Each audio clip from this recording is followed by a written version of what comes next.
हैरान था। सायशा ने अदिति की ओर देखकर हंसते हुए कहा, मैं तुम्हें अभय खन्ना के बारे में ऐसी बात बताने वाली हूँ कि तुम क्या कोई भी नहीं जानता होगा। ये बोलकर वो हंसने लगी। अभय उसके करीब गया और बोला, सायशा बकवास बंद करो और मेरे साथ घर चलो। सायशा पूरी तरह नशे में थी। उसने बच्चों की तरह मचलते हुए कहा, मैं नहीं जाने वाली, मुझे वो मैजिक बॉल चाहिए अभी के अभी। ये बोलकर उसने एक बार फिर रूफ में लगी लाइट की ओर इशारा किया। अदिति ने सायशा को संभालने की कोशिश करते हुए कहा, वो मैजिक बॉल नहीं है, वो लैंप है, गौर से देख। अदिति की बात सुनकर सायशा ने उसे पीछे की ओर धक्का देते हुए कहा, तू भी औरों की तरह निकली, दुनिया वालों की तरह तुझसे भी मेरी खुशी देखी नहीं गई।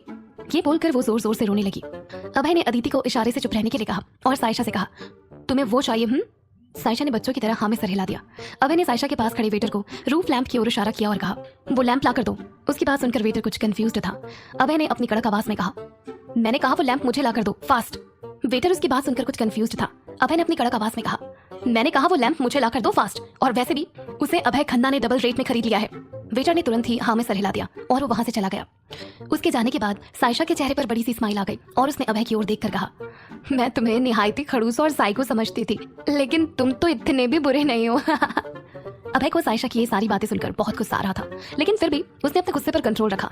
और उधर अदिति सायशा के कानों के करीब धीरे से कह रही थी, लड़की तुझे पता है ना, तू अभय खन्ना से बात कर रही है। अगर उसे तुझ पर गुस्सा आ गया ना तो दुनिया जानती है कि वो काला सांप है। चुप हो जा। सायशा जोर से हंसने लगी और उसने अपनी आंखें बड़ी कर अभय से कहा, अबे मेरी दोस्त भी तुम्हारे बारे में यही राय रखती है, वो तुम्हें। सायशा आगे कुछ कह पाती उसके पहले ही अदिति ने सायशा के मुंह पर अपना हाथ रख दिया और घबराते हुए उसने अभय की ओर देखा। अभय के चेहरे पर गुस्से के भाव थे और वो अपनी आईब्रोज उचकाकर अदिति को देख रहा था।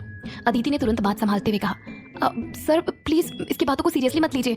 इस वक्त ये क्या कह रही है और क्यों कह रही है इसे भी नहीं पता। आपके खिलाफ कहने वाली मैं भला कौन होती हूँ? अभय ने अदिति को देखकर कहा, तुम कौन हो?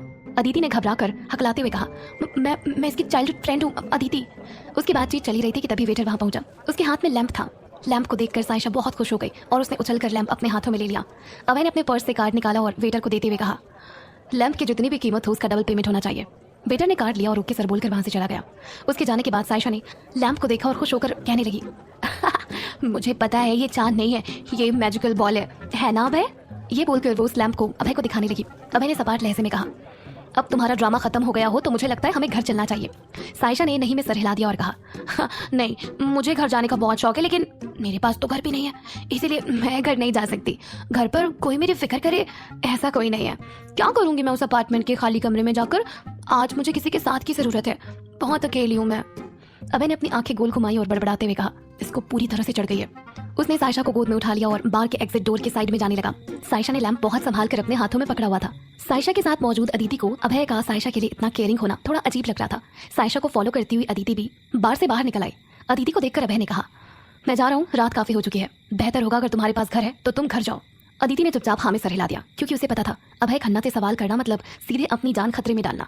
और वैसे भी वो अभय को देखकर समझ चुकी थी कि वो सायशा को कोई नुकसान नहीं पहुंचाएगा। अभय ने सायशा को गाड़ी की पिछली सीट पर बैठा दिया और खुद भी सेटल हो गया। पल भर में ही उसकी गाड़ी वहां से निकल पड़ी।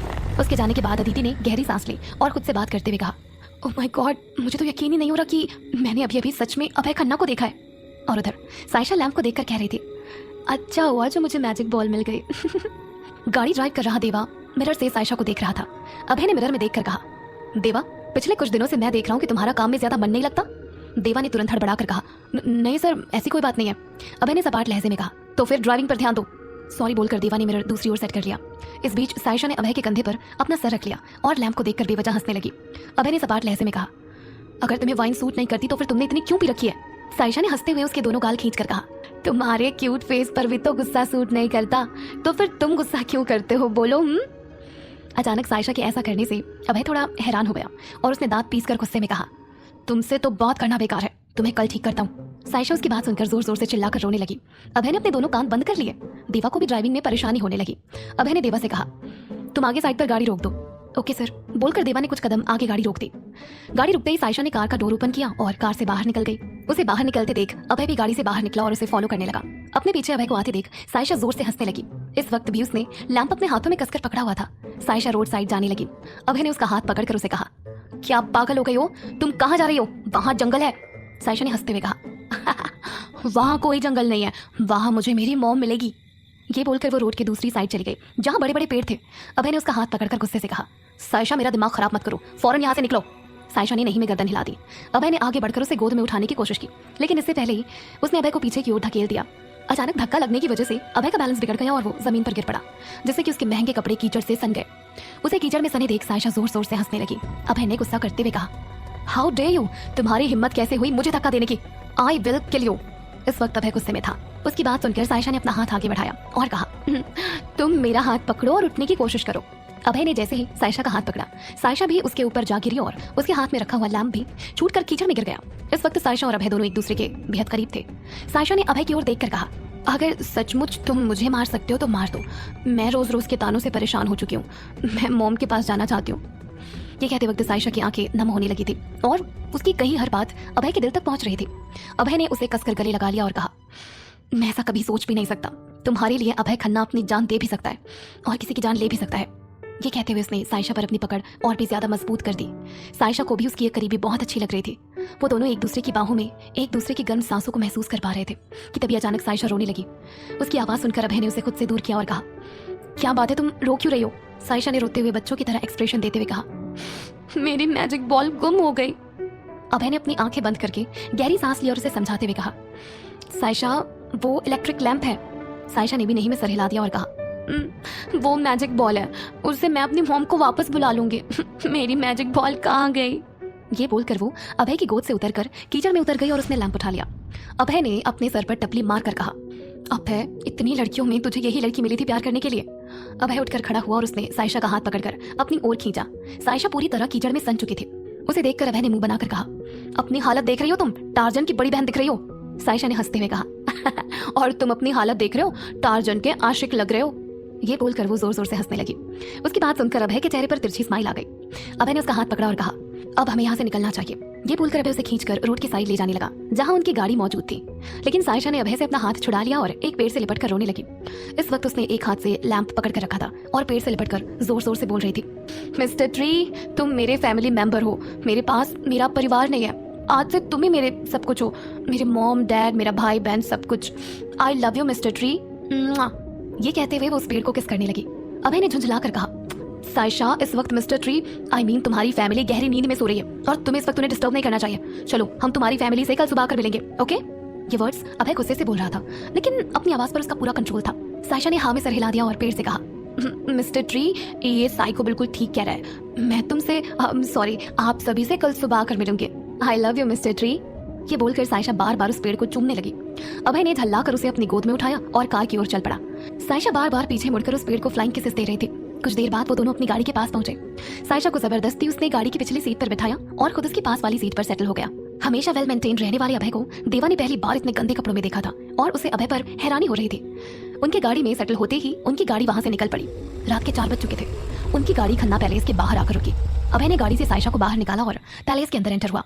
जैसे ही वो पैलेस के अंदर पहुंचा, हेड सर्वेंट पहले से वहां मौजूद था। अभय को देखकर उसने उसके करीब आकर कहा, सर, क्या मैं आपकी कुछ मदद कर सकता हूँ? इस वक्त अभय पूरी तरह से कीचड़ से सना हुआ था और उसकी गोद में सायशा थी जो कि नशे में एक गाना गा रही थी। अभय ने दांत पीसकर हेड सर्वेंट की ओर देखकर कहा, क्या तुम्हें सचमुच लगता है कि तुम इस वक्त मेरी मदद कर सकते हो? हेड सर्वेंट चुपचाप खड़ा हो गया। अभय ने कोई जवाब नहीं दिया और सायशा को लेकर अपने बेडरूम की ओर चला गया। बेडरूम में पहुंचकर उसने सायशा को सोफे पर बिठाया। सायशा ने उसका हाथ पकड़ लिया और कहा, मिस्टर साइको, तुम इतने भी बुरे नहीं हो। ये सुनकर अभय को थोड़ी खुशी महसूस हुई, लेकिन सायशा ने आगे अपनी बात कंटिन्यू करते हुए कहा, क्योंकि तुम बहुत बुरे हो। ये बोलकर सायशा जोर जोर से हंसने लगी। अभय ने गुस्से से उसका हाथ खींचकर कहा, लड़की, तुम्हारी एक एक बदतमीजी मुझे याद है। कल सुबह तुम्हें इसका हिसाब देना होगा। सायशा हंसने लगी। अभय ने उसका हाथ पकड़ा और उसे लेकर वॉशरूम की ओर चला गया। वहां जाकर उसने सायशा को शार के नीचे खड़ा किया और शार चालू कर दिया। सायशा ने अभय से कहा, ये बारिश कहाँ से आ गई? अभय ने कहा, तुम्हारी हरकत देखकर ऊपर वाले ने ये बारिश तुम्हारे लिए भेजी है, एंजॉय। अचानक सायशा ने अभय को घूर कर देखा और कहा, तुम इतने दूर क्यों खड़े हो? सायशा ने अभय का हाथ पकड़ा और अपनी ओर खींच लिया। अभय के करीब आते ही सायशा ने उसे देखकर कहा, क्यों तुम्हारे करीब आते ही मुझे अपनेपन का एहसास होता है और क्यों तुम बार बार मुझे मेरी मॉम की याद दिलाते हो? दुनिया तो कहती है कि तुम बहुत बुरे इंसान हो, लेकिन मेरा दिल इस बात को गवारा क्यों नहीं करता?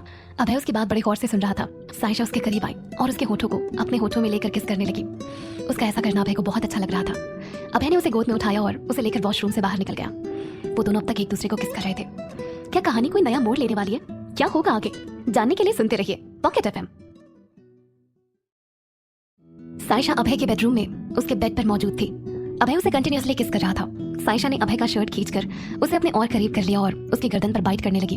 अभय ने कुछ सोचा और उसे खुद से दूर कर दिया, लेकिन इस वक्त साइशा अपने होश में नहीं थी। उसने अभय का हाथ पकड़ के उसे अपनी ओर खींचा और एक बार फिर उसकी गर्दन पर बाइट करने लगी।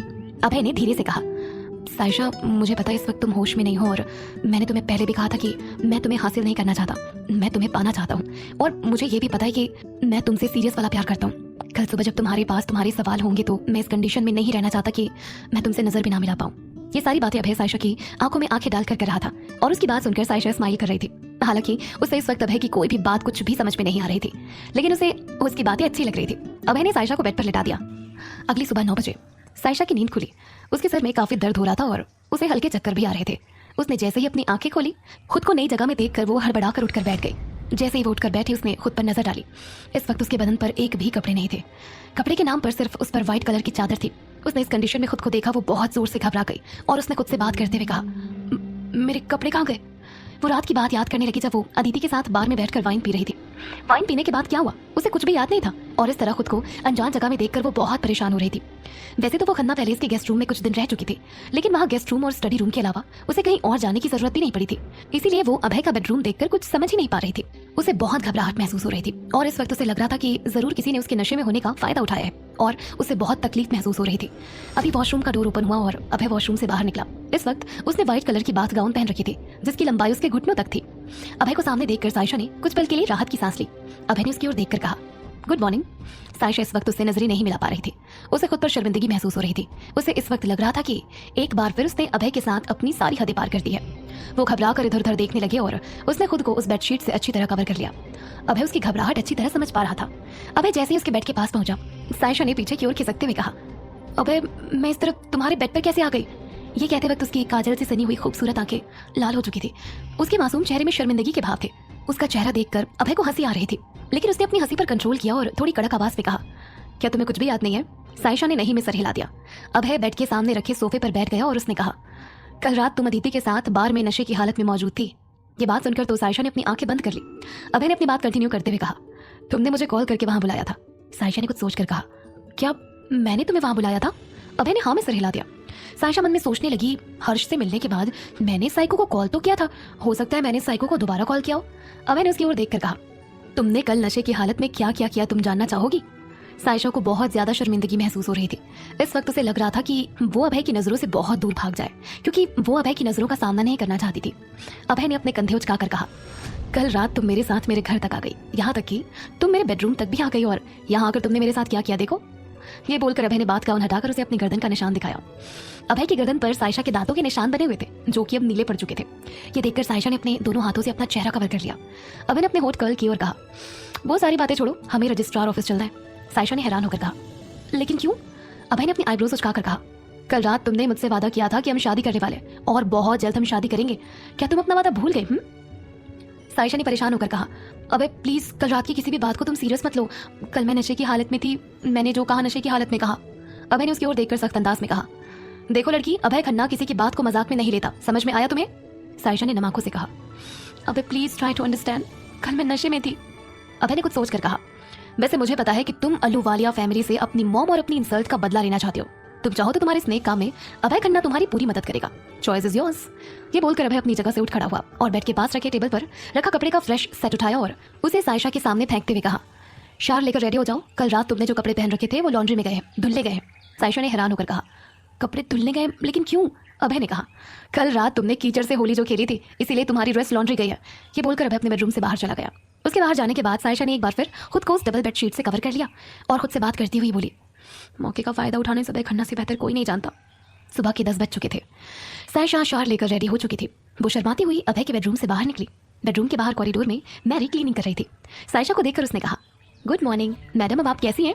उसे सामने देखकर साइशा को एक बार फिर से बहुत शर्मिंदगी महसूस हुई। उसने धीरे से हाँ में सर हिला दिया। मैरी ने मुस्कुराते हुए कहा, कल रात आप भीग गई थी, मैंने आपके कपड़े बदले थे, आपके कपड़े लॉन्ड्री में गए, कुछ देर में आ जाएंगे। ये बोलकर मैरी स्माइल करने लगी। मैरी की बात सुनकर साइशा ने हैरान होकर कहा, क्या कल रात मेरे कपड़े तुमने चेंज किए थे? मैरी ने हाँ में सर हिला दिया और कहा, जी हाँ, अभय सर के कहने पर मैंने ही आपके कपड़े चेंज किए थे। साइशा ने राहत की सांस ली और उसे थैंक्स कहा और वहां से चली गई।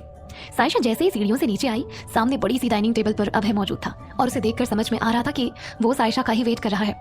साइशा को देखकर उसने सपाट लहजे में कहा, आओ नाश्ता कर लो। सायशा को अभय से नजरें मिलाने में शर्म महसूस हो रही थी। उसने नहीं में सर हिला दिया और कहा, मुझे ऑफिस के लिए लेट हो रहा है। अभय ने अपनी घड़ी में समय देखा और कड़क आवाज में कहा, क्या तुम भूल गई आज सैटरडे, और सैटरडे को ऑफिस 12 बजे शुरू होता है। सायशा चुप थी। अभय ने सपाट लहजे में कहा, बहाने बनाना बंद करो और नाश्ता करो। सायशा बगैर कुछ कहे डाइनिंग टेबल के पास रखी चेयर पर बैठ गई। डाइनिंग टेबल के पास हेड सर्वेंट के साथ 2 सर्वेंट्स भी मौजूद थे। इस वक्त सायशा को नजरें उठाकर हेड सर्वेंट को देखने की हिम्मत नहीं हो रही थी। सायशा चुपचाप नाश्ता करने लगी। नाश्ता करते वक्त सायशा मन में सोच रही थी, पता नहीं कल रात मैंने नशे की हालत में क्या किया होगा। अभय की नजर जैसे ही उस पर पड़ी, उसने सायशा की ओर देखकर कहा, तुम नाश्ता क्यों नहीं कर रही हो? सायशा ने धीरे से कहा, मुझे बिल्कुल भूख नहीं है। अभय ने अपनी आंखें गोल घुमाई और उसकी चेयर अपनी ओर खिसकाकर अपने करीब ले आया। अभय को ऐसा करते देख वहां मौजूद सर्वेंट भी हैरान होकर एक दूसरे को देखने लगे। अभय ने अपनी प्लेट से सायशा को खाने का बाइट खिलाया और उसे खिलाने के बाद खुद भी खाने लगा। इस वक्त अभय हमेशा की तरह खाने के लिए एक ही चम्मच यूज कर रहा था। कुछ देर बाद सायशा ने अपनी स्वीट सी आवाज में कहा, अब इससे ज्यादा मैं नहीं खा सकती। अभय ने कड़क आवाज में कहा, खुद को कभी शीशे में देखा है? एनेमिक लगती हो, खाना ठीक तरह से खाया करो। सायशा ने आंखें नीचे करके कहा, अबे मुझे तुमसे कुछ बात कहनी थी। अभय ने नाश्ता करते हुए कहा, हाँ कहो ना। सायशा ने धीरे से कहा, मैं तुमसे अकेले में कुछ कहना चाहती हूँ। अभय ने हेड सर्वेंट की ओर देखा, उन्होंने हाँ में सर हिला दिया और वो लोग वहां से चले गए। उनके वहां से जाने के बाद सायशा ने अभय की ओर देखकर कहा, अभय प्लीज मेरी कल रात वाली बातों को सीरियस मत लो, मैं तुमसे शादी नहीं कर सकती, ट्राई टू अंडरस्टैंड। अभय को उसकी बात सुनकर तकलीफ हो रही थी, लेकिन उसने खुद पर कंट्रोल करते हुए कहा, वो सब मुझे नहीं पता, कल रात तुमने मुझसे कमिटमेंट किया था और तुम अपना कमिटमेंट तोड़ नहीं सकती। अभय को अपनी बात में टिके देखकर सायशा ने चुप रहना ही बेहतर समझा। अभय ने ब्रेकफास्ट कर लिया था। उसने सायशा को देखकर कहा, तुम ऑफिस मेरे साथ चलना पसंद करोगी या कैब में ऑफिस जाना चाहोगी? सायशा ने धीरे से कहा, मैं कैब से चली जाऊंगी। अभय ने अपने होठों को कर्ल करते हुए कहा, कैब से ऑफिस पहुंचने में तुम्हें लेट हो जाएगा और मैं नहीं चाहता कि तुम ऑफिस लेट से पहुंचो। सायशा ने कहा, अगर आपको प्रॉब्लम ना हो तो मैं आपके साथ चलना चाहूंगी। अभय के चेहरे पर तिरछी स्माइल आ गई। उसने हाँ में सर हिला दिया और कहा, दैट्स बेटर। ये बोलकर अभय अपनी चेयर से उठकर पैलेस से बाहर की ओर जाने लगा। सायशा भी उसे फॉलो करती हुई बाहर पहुंची। जैसे ही वो दोनों पैलेस के बाहर निकले, सायशा ने देखा गार्डनर एंट्रेंस में बड़े बड़े से खूबसूरत गार्डन में कुछ पौधे लगा रहा था। ये देखकर सायशा ने हैरान होकर अभय से कहा, यहाँ ऑलरेडी इतने सारे प्लांट्स लगे हुए हैं, तो ये प्लांट्स यहाँ क्यों लगाए जा रहे हैं? अभय ने सायशा की ओर देखकर कहा, गुड क्वेश्चन, क्या तुम्हें याद नहीं है? सायशा ने नहीं में सर हिला दिया। अभय ने उसका हाथ पकड़ा और उस प्लांट के पास पहुंचा। फिर उसने सायशा को देखकर कहा, ये है मिस्टर ट्री, तुम्हारी फैमिली। सायशा सवालिया नजरों से अभय को देखने लगी। अभय ने अपने कंधे उचकाकर कहा, जिस तरह तुम्हें अजीब लगा ना, कल रात मुझे भी अजीब लगा था जब तुमने मुझे मिस्टर ट्री से इंट्रो करवाया था। सायशा मन में सोचने लगी, हे माता रानी, ये साइको हर बात पर इतना सीरियस क्यों हो जाता है? अभय को देखकर उसने कहा, सचमुच मुझे कुछ भी याद नहीं है। अभय ने कहा, लेकिन अभय खन्ना को सब याद है। ये है मिस्टर ट्री, तुम्हारी फैमिली। आई डोंट माइंड, जब तुम्हारा दिल करेगा तुम यहाँ मिस्टर ट्री से मिलने आ सकती हो, हम विजिटिंग चार्ज नहीं करेंगे। ये बोलते वक्त अभय को हंसी आ रही थी, लेकिन उसने अपनी हंसी पर कंट्रोल किया हुआ था। वो थोड़ा और आगे पहुंचे तभी गार्डन में लगे चेयर पर अभय की नजर पड़ी जिस पर लैंप रखा हुआ था। अभय ने लैंप को उठाया और सायशा को देते हुए कहा, और इसे मैं कैसे भूल सकता हूँ, तुम्हारी मैजिक बॉल। सायशा को अभय की बात सुनकर खुद पर एम्बैरेसिंग फील हो रहा था। सायशा ने हैरान होकर कहा, व्हाट मैजिक बॉल? अभय ने उसकी आंखों में आंखें डालकर कहा, यस, तुमने ही कल रात को बताया था इस मैजिक बॉल के बारे में और अभय खन्ना के बारे में। अभय की लास्ट लाइन सुनकर सायशा का दिल जोरों से धड़कने लगा और वो जोर से डर गई। उसने डरते हुए कहा, मैंने तुम्हारे बारे में कुछ कहा था? अभय ने कहा, हाँ, तुमने कहा था कि मैं बुरा नहीं हूँ। सायशा ने राहत की सांस ली। अभय ने आगे कहा, बल्कि मैं बहुत बुरा हूँ। डर के मारे सायशा का गला सूखने लगा। उसने डरते हुए कहा, अभय प्लीज मेरी रात की किसी भी बात को सीरियस मत लो। अभय ने उसका हाथ पकड़ा और वो पार्किंग के पास पहुंच गए जहां देवा गाड़ी लेकर पहले से मौजूद था। अभय और सायशा गाड़ी की पिछली सीट पर सेटल हो गए। अभय ने सायशा की ओर देखकर कहा, लगता है कल रात तुम किसी बहुत बड़ी तकलीफ में थी, इसीलिए कभी वाइन ना पीने वाली सायशा अहलूवालिया ने खुद को नशे में डुबो दिया था। सायशा ने अभय की आंखों में देखकर कहा, सॉरी अभय, कल रात मैंने तुम्हें बहुत परेशान किया। ये बोलकर वो विंडो से बाहर देखने लगी। उसकी बात सुनकर न जाने क्यों सायशा के साथ बिताए लम्हों को याद करके अभय के चेहरे पर स्माइल आ गई। वो अपनी गर्दन पर बने निशान को छूकर बेवजह मुस्कुराते हुए सोचने लगा, एक बार मुझसे शादी के लिए हाँ कर दो, फिर प्रॉमिस मैं तुम पर कोई मुसीबत नहीं आने दूंगा। और उधर सायशा सोच रही थी, मैं कैसे अभय खन्ना को शादी के लिए हाँ कह दूं? हम दोनों एक दूसरे से कितनी अलग हैं। क्या अभय और सायशा एक हो पाएंगे? क्या होगा आगे, जानने के लिए सुनते रहिए पॉकेट एफएम।